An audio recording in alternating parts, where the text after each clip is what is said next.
তো hello everyone, সবাইকে good afternoon. Guys, আমার তো আটা মাখা কমপ্লিট হয়ে গেছে। এখানে ডো করছি।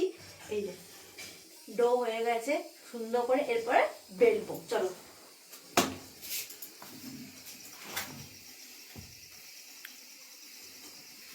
আর এই মিষ্টি পরোটাটা দারুণ লাগে খেতে, চায়ের সঙ্গে এত সুন্দর লাগে না।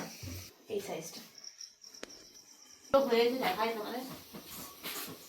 এই দেখো, এক থোক মিষ্টি আলু পরোটা আমার কমপ্লিট হয়ে গেছে। তো গাইস দেখো, বিছানাপত্র ভাগানো শুরু হয়েছে। আর এত বিছানা হয়েছে যে কি বলবো। ঠান্ডাকালে বুঝতে পারছো, গরমকালে সব থেকে বেটার, এই এত ভাগা গুছা করতে হয় না।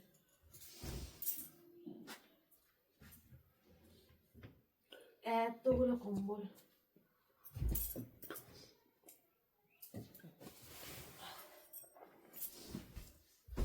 পাতায় থাকে। তো হ্যালো এভরিওয়ান, সবাইকে গুড আফটারনুন। তো এখন বিকেল হয়ে গেছে।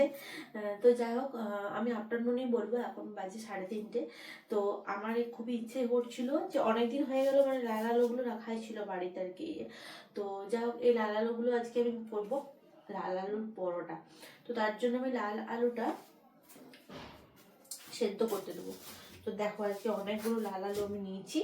তো এই লাল আলুর পরোটা করবো আজকে। তার জন্য আমি লাল আলুটা আমি সেদ্ধ করতে, আর সকাল থেকে তো ভিডিও আপলোড করা হচ্ছিল না। আর ঠান্ডাটা প্রচুর মারাত্মকভাবে পড়েছে, তাই জন্য বিকেলবেলাতেই ভিডিওটা শুরু করলাম। তো এখন করছি আমি লাল আলুর পরোটা, যেটা মিষ্টি আলু বলে অনেকে, মিষ্টি আলু। এই দেখো মিষ্টি আলু। তো এই মিষ্টি আলুর পরোটা আজকে করবো আমি। তো এখন সঙ্গে থাকছে শীতের কিছু কিছু জিনিস, যেমন হচ্ছে কি মিষ্টি আলুর পরোটার সঙ্গে সঙ্গে থাকবে চা। তো মাস্ট চা থাকছে। আর এরকম মিনি কিচেনটা দেখতে পাচ্ছ, আমার মিনি কিচেনটা এখানে করা হয়ে গেছে। মানে আজকে গ্যাস শেষ হয়ে গেছিলো বলে আজকে আমি কি করব বুঝতে পারছিলাম না, তাই জন্য মিনি কিচেনটাই করে পরে চা করেছিলাম সকালবেলায়। তো চলো, এদিকে আমি মিষ্টি আলুগুলো খুব ভালো করে ধুয়ে নেবো, ধুয়ে নিয়ে কেটে তারপরে আমি এগুলো সেদ্ধ করতে দেবো এগুলো। তো এই হচ্ছে কি আমার মিষ্টি আলু, আর এগুলো খুব ভালো করে দেবো। আর এটা খেতে এত সুন্দর লাগে না, ব্যাপক সুন্দর লাগে। তো এই শীতকালে যদি পরোটা বানিয়ে খাওয়া হয়, ব্যাপক সুন্দর লাগে। তার সঙ্গে থাকবে আমার হচ্ছে গিয়ে মটরশুঁটি দিয়ে আলু দিয়ে একটা তরকারি, যেটা শীতের সবজি আর কি, যেরকম আলুর দম বলে। তো যাই হোক, চলো এগুলো খুব ভালো করে আমি ধুয়ে নেবো, ধুয়ে নিয়ে এগুলো পরোটা করবো। নিয়ে নিচ্ছি জল, আর দিয়ে দিচ্ছি জলে মিষ্টি আলুগুলো খুব ভালো করে ধুয়ে নেবো এরপর আমি। তো এগুলো তুমি গোটা গোটাও দিলে হয়, মানে যদি না কাটে তাও চলবে, কিন্তু কেটে দিলে খুব ভালো হয়। আমার গোটাটাও দিয়ে দিলে কোনো অসুবিধা নেই, তাও ভাবছি আমি একটু কেটেই দেবো। এই দেখো, সুন্দর দেখতে মিষ্টি। আমি ভেবেছিলাম যে এর থেকে ডিপ কালারটা হয়, আগের বারে এনেছিলাম, এর থেকেও ডিপ ছিল কালারটা মিষ্টি আলুর। এই যে গায়ের যে কালারটা দেখতে পাচ্ছি, এটা খুব ডিপ ছিল। তো এবারটা অনেক চলে দেখো, ভেঙে দেখায় তোমাদের। এই সাদা দেখো ভেতরটা কত। তো যাই হোক, কাটার দোকানে এরকম ভেঙে দিচ্ছি।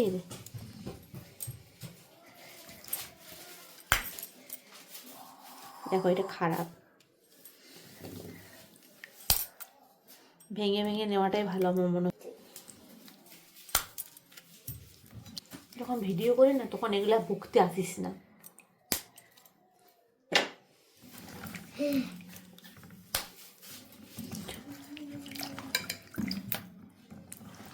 তো চলো, আমার তো মোটামুটি ধোয়া হয়ে গেছে কমপ্লিট। এরপর আমি এটা প্রেসারে দিয়ে দেবো।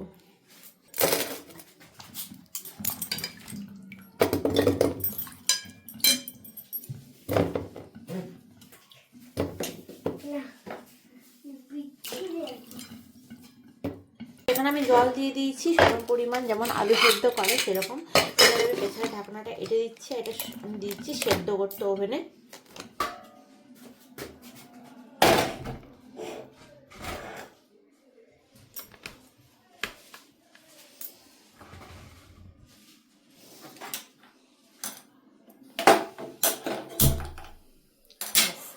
এ হয়ে গেল, দিয়ে দিয়েছি। এবার এটা সেদ্ধ হোক, তারপরে আমি ফিরে আসছি, তোমাদের দেখাবো যে কিরকম করে কি করবে।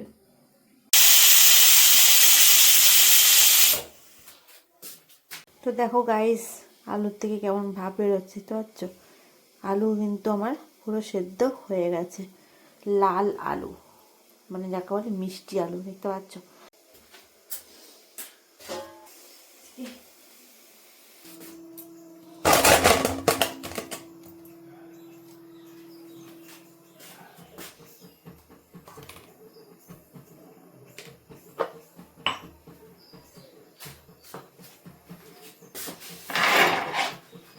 দেখো যে যদি আমার এখানে লাল আলুটা দেখো সেদ্ধ হয়ে গেছে, তার জন্য আমি দেখো এইটা একটা আমি সুন্দর একটা গ্লাসে করে এটা ভালো করে কিন্তু ম্যাশ করে নিচ্ছি। তারপরে এটাতে আমি আটাটা মাখবো। আচ্ছা, আটাটা মাখার আগে কিন্তু এটাতে অল্প চিনিও যাবে আর অল্প যাবে হচ্ছে কি লবণ।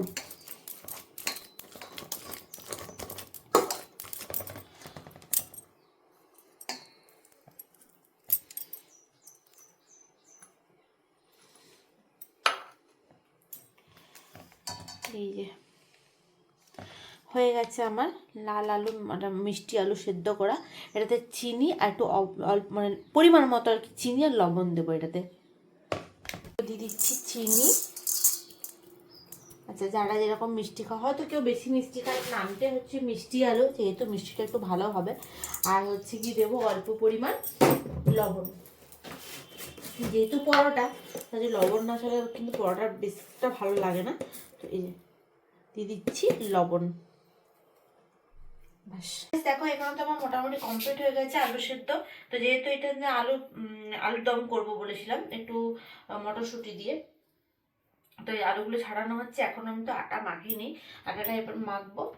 তো চলো দেখতে থাকো কন্টিনিউ। এবার আমি আটা মেখে পরে তারপর একদম তোমার সাথে মিষ্টি আলুর পরোটাটা কিভাবে করছি সেটাই তোমাদের দেখাবো। সিম্পল রান্না একদমই, সবাই জানো পরোটা যেমন করে হয়, কিন্তু এটা একটু ওই আলুটা সেদ্ধ করে যে তোমাদের দেখালাম ওইটাই করতে হবে ফার্স্ট, তারপরে হচ্ছে কি নেক্সট তোমাদের দেখাচ্ছি এতে পরে কি হচ্ছে। তো এরপর দিয়ে দিচ্ছি আমি আটা। আমার তো আটা মাখা কমপ্লিট হয়ে গেছে, এখানে ডো করছি। এই যে ডো হয়ে গেছে সুন্দর করে, এরপরে বেলবো। চলো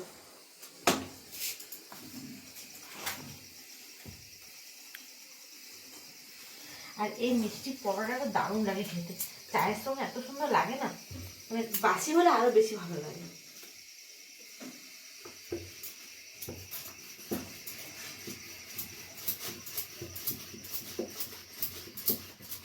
এই যে বেলা হয়ে গেছে, এরকম সাইজটা করেছি, এই সাইজটা। এই যে চলো এরকম করে সবগুলো করে নেবো, তারপরে সুন্দর করে তেলে ছাড়বো। তো দেখো গাইস, এই দেখো পরোটা আমি করতে শুরু করে দিয়েছি অলরেডি, আমার অনেকগুলোই পরোটা হয়ে গেছে।